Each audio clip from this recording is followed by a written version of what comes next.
En Francia, más de 200 candidatos se han retirado de la contienda para intentar frenar a la extrema derecha en la segunda vuelta de las legislativas.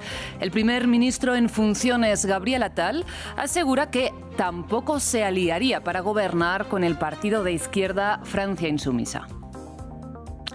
El presidente de Israel, Isaac Herzog, insta al gobierno de Benjamin Netanyahu a alcanzar un acuerdo para el retorno de los rehenes, mientras el ejército israelí continúa bombardeando la franja de Gaza y este miércoles un atacante mató a un hombre con cuchillo en Israel.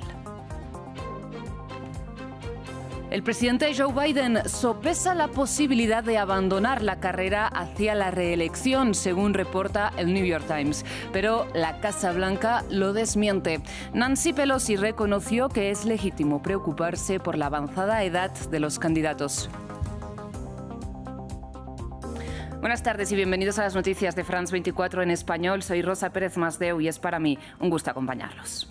Iniciamos las noticias hablando de Francia, porque el auge inédito de agrupación nacional en la primera vuelta de las elecciones legislativas del pasado domingo causó un terremoto en el tablero político francés que ha reconfigurado el mapa electoral de cara a la segunda vuelta de este próximo domingo. Ahora, para analizar el panorama, contamos con nuestro jefe de redacción, Lionel Pussery. Lionel, buenas tardes, bienvenido al estudio. Hola, Rosa, ¿cómo estás? Bien, empecemos recordando, ofreciendo un poco de contexto, que el territorio francés se divide en este caso en 577, circunscripciones, ¿no? Y que en cada una de estas circunscripciones se elige a un representante de la Asamblea Nacional, pero que es una elección de 2 vueltas y que después de la primera vuelta del pasado domingo hubo más de 300 circunscripciones donde pasaron 3 candidatos, ¿no?, a la segunda vuelta, pero ante este panorama más de 220 candidatos se han retirado de la contienda. ¿Por qué?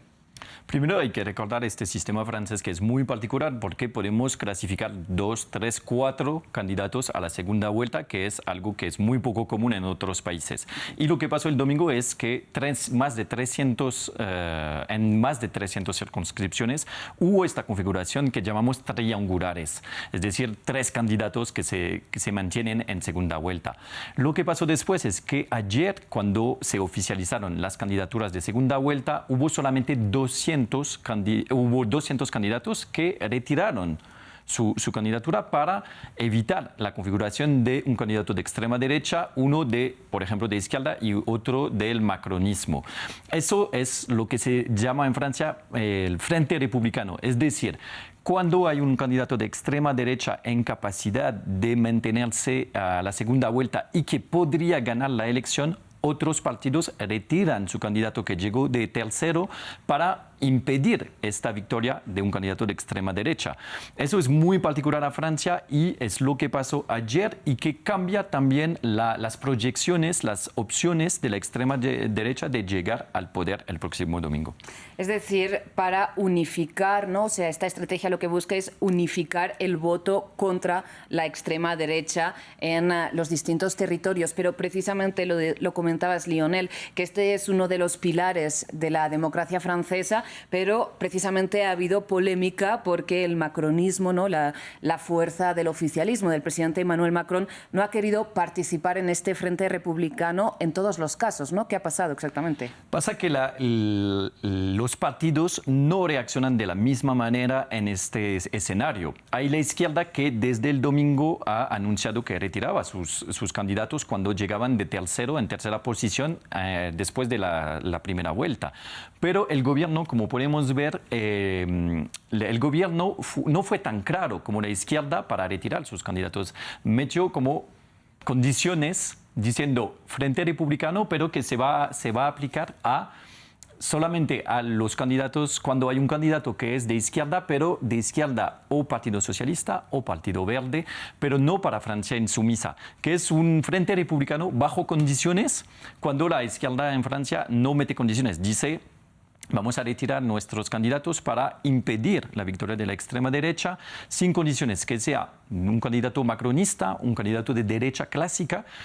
y lo retiraron. Entonces, 134 candidatos de izquierda retiraron sus candidaturas cuando un poquito más de 80 lo hicieron del lado del macronismo. Podemos ver que no hay una equivalencia, digamos. Los que siempre, desde hace más de 20 años, retiran sus candidatos son los candidatos de izquierda, los partidos de izquierda.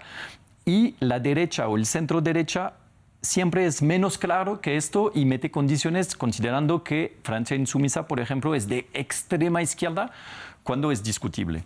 Es que precisamente, Lionel, recordemos que es que la izquierda ha ido unificada en una lista unificada llamada Nuevo Frente Popular, como tienes aquí detrás, a las elecciones legislativas, pero que, como decíamos, hay más de 500 circunscripciones y que en cada uno de estos territorios quizás el representante, el candidato, era de un partido distinto, ¿no?, de esta alianza de izquierdas, y por lo tanto lo que comentas es que allí donde el candidato era de la Francia insumisa es donde el macronismo no ha querido retirar para favorecerlo, y por el contrario sí que lo ha hecho cuando eran del Partido Socialista o de los ecologistas, ¿no?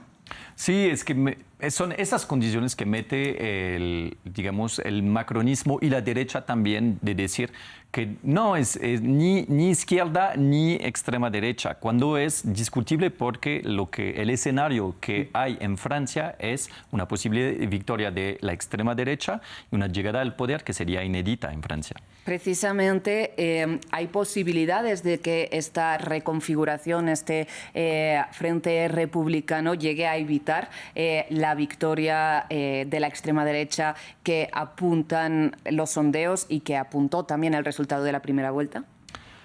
Lo único que sabemos para el domingo es que Emmanuel Macron, su partido, va a perder la mayoría que tenía, una mayoría relativa, pero de 250 diputados. Eso estamos seguros que no va a pasar el domingo.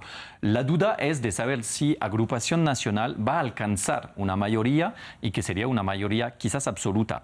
Este Frente Republicano es para intentar evitar esta mayoría absoluta de la extrema derecha para el domingo y posiblemente el lunes, para formar un gobierno. ¿Va a funcionar o no? La verdad no lo sabemos todavía, pero este retiro de candidaturas de candidatos o del macronismo o de la izquierda complica el panorama para la extrema derecha. Bueno, un panorama inédito en Francia que está frente a lo desconocido. Lionel, aquí seguiremos esta segunda vuelta con programación especial a la que tú estarás al cargo, yo junto con Valentina presentándole. Así que ya lo saben, si quieren seguir estos resultados lo podrán hacer aquí en France 24. Lionel, muchísimas gracias. Gracias a ti, Rosa. Pasamos a noticias de la Franja de Gaza, porque el ejército israelí avanza ahí en su ofensiva contra el enclave palestino y continúa bombardeando la ciudad, particularmente de Gaza.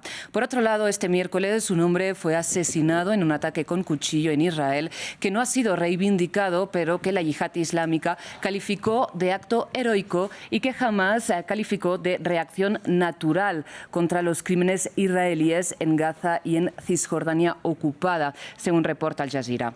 Además, el presidente israelí Isaac Herzog se sumó a la presión sobre el gobierno del primer ministro Benjamin Netanyahu para que alcance un acuerdo con Hamás para el retorno de los rehenes. Escuchemos. La nación entera quiere su regreso y una clara mayoría apoya un acuerdo con rehenes. El deber del Estado es devolverlos y está en el centro del consenso. Nuestros dirigentes deben ser conscientes de que están siendo puestos a prueba en el esfuerzo por devolver a los secuestrados. Por otro lado, Hezbollah confirmó la muerte de un comandante de la organización por un ataque israelí y dispararon un centenar de cohetes como represalia. Mientras, el ministro de Defensa de Israel, hablamos de Yoav Galant, aseguró que su ejército está listo para entrar en combate contra la milicia libanesa después, recordemos, de meses de ataques aéreos cruzados. Y de hecho, los habitantes del sur del territorio libanés denuncian los bombardeos israelíes con fósforo blanco, un arma, recordemos, prohibida en zonas pobladas según el derecho internacional. El informe es de Martín Gripo.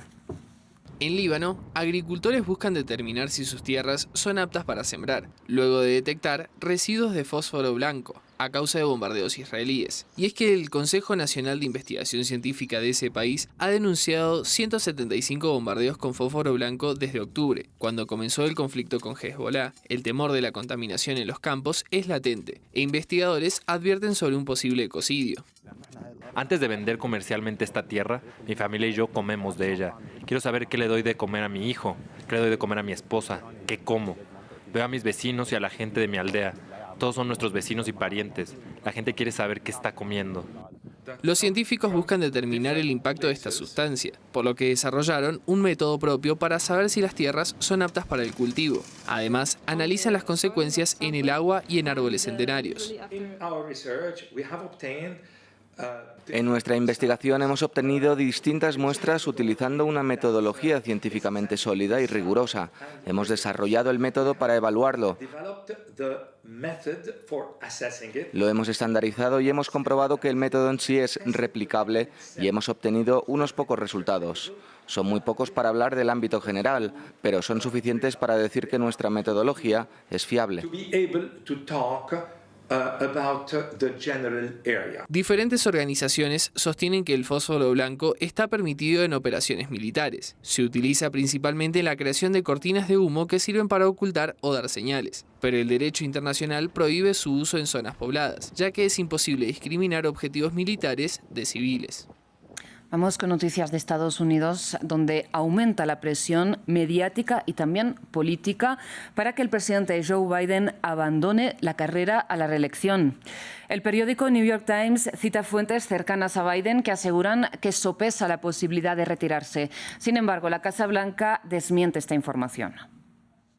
Es el primer legislador demócrata que pide públicamente a Joe Biden que abandone la carrera presidencial, en medio de la creciente preocupación sobre la edad del presidente y su aptitud por el cargo. En un comunicado, el congresista por Texas, Joe Doggett, explicó cómo la titubeante actuación de Biden en el debate de la semana pasada reforzó su decisión de pedir al presidente que se retire. Tengo la esperanza de que tome la dolorosa y difícil decisión de retirarse. Doggett no es el único en expresar su preocupación tras el debate. La expresidenta de la Cámara de Representantes, Nancy Pelosi, aunque elogió sus logros legislativos, dijo que era legítimo preguntarse si la actuación de Biden en el debate fue un hecho aislado o un problema de salud más amplio.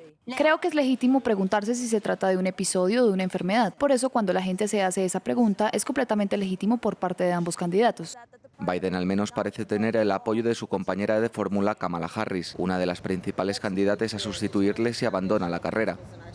Joe Biden es nuestro candidato. Derrotamos a Trump una vez y vamos a derrotarlo de nuevo. Punto. El presidente culpó de su pobre actuación al jet lag después de ir en viajes consecutivos a Europa. Pero demócratas y donantes están cada vez más preocupados por la capacidad de Biden para ganar en noviembre. Deseosa de pasar página al debate, la Casa Blanca ha anunciado una serie de actos mediáticos y políticos, incluyendo una reunión con gobernadores demócratas y líderes del Congreso. En otras noticias, Estados Unidos y Venezuela vuelven este miércoles a la mesa de diálogos. Los temas precisos en la agenda aún se desconocen, pero se espera que las elecciones presidenciales del 28 de julio y también la cuestión de las sanciones estadounidenses estén en el centro de las discusiones. Estados Unidos y Venezuela nuevamente a la mesa de diálogos. La Casa Blanca dijo estar dispuesta a retomar las negociaciones con el país suramericano, unas discusiones que deberían empezar este miércoles según Nicolás Maduro, a pocas semanas de las elecciones presidenciales del 28 de julio en Venezuela, y cuyo respeto del carácter democrático es un requerimiento fundamental para Estados Unidos. Por supuesto, acogemos con satisfacción el diálogo de buena fe y apoyamos el deseo del pueblo venezolano de que se celebren elecciones competitivas e inclusivas el 28 de julio. Y tenemos claro que el cambio democrático no será fácil y desde luego requiere un compromiso serio. Ninguno de los dos países precisó los temas que abordarán. Sin embargo, la cuestión de las sanciones impuestas por Estados Unidos contra la industria petrolera venezolana deberían estar en el centro de las discusiones. Washington había flexibilizado el embargo petrolero después del diálogo iniciado el año pasado en Qatar, antes de reimponerlas tras considerar que Venezuela no respetó el acuerdo de Barbados con el que se comprometió a garantizar elecciones democráticas. Las negociaciones son fundamentales. Recordemos que el país está atravesando por una situación de crisis económica. Las sanciones y el bloqueo establecido por los Estados Unidos afectan la economía nacional, las transacciones internacionales y sobre todo la venta de crudo venezolano, que es nuestro principal ingreso.